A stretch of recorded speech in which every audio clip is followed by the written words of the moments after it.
Welcome to Shweta kitchen. ఈరోజు మనము ఎంతో రుచికరమైన కాకరకాయ ఫ్రై ఎలా చేసుకోవాలో తెలుసుకుందాం.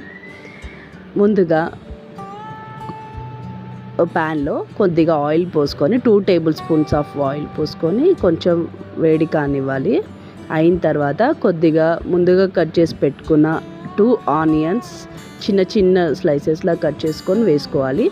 ఇందులో 3 చిల్లీస్ పచ్చిమిరపకాయలు కట్ చేసి వేసుకోవాలి. వేసుకున్న తర్వాత కొంచెం మిక్స్ చేసిన తర్వాత అల్లం వెల్లుల్లి పేస్ట్ వేసుకోవాలి. అల్లం వెల్లుల్లి పేస్ట్, ఉల్లిగడ్డ, మిరపకాయలు కొద్దిగా బాగా బ్రౌనిష్ అయ్యే వరకు ఉంచాలి. ఎందుకంటే ఫ్రై చాలా టేస్టీగా ఉంటుంది.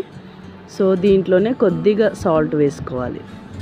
కొద్దిగా సాల్ట్ వేసుకొని కొద్దిగా మిక్స్ చేసుకొని ఒక 5 to 10 minutes వరకు ఉంచాలి. 5 to 10 minutes తర్వాత మీకు బ్రౌనిష్ కలర్ అవుతుంది ఆనియన్స్ అన్నీ కూడా. ఆనియన్స్ బ్రౌనిష్ అయిన తర్వాత కొద్దిగా పసుపు వేసుకొని మూత పెట్టేసేయాలి. మూత పెట్టేసిన తర్వాత మనం కాకరకాయలు కట్ చేసుకోవాలి. ముందుగా బాగా కడుక్కొని కట్ చేసుకొని వాటిని కొద్దిగా పసుపు, ఉప్పు వేసి బాగా వాటిని రఫ్ చేయాలి. చేస్తే అది కొంచెం చేదు ఉంటుంది కాబట్టి ఆ చేదు పోతుంది.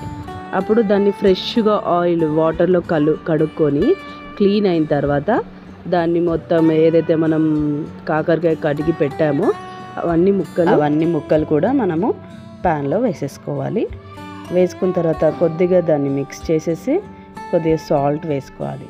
సాల్ట్ వేసుకొని కొంచెం 5 to 10 minutes వరకు ఉంచాలి. ఉంచిన తర్వాత కరివేపాకు, కొత్తిమీర వేసుకొని ఒక 5 minutes తర్వాత కారం, ఉప్పు వేసుకోవాలి. కొద్దిగా ధనియాల పౌడర్, కొబ్బరి పొడి వేసుకున్న తర్వాత దించేసుకుంటే చాలా టేస్టీగా ఉంటుంది కాకరకాయ ఫ్రై. ఒకసారి ట్రై చేయండి. ఎలా ఉందో కామెంట్ చేయండి. Thank you.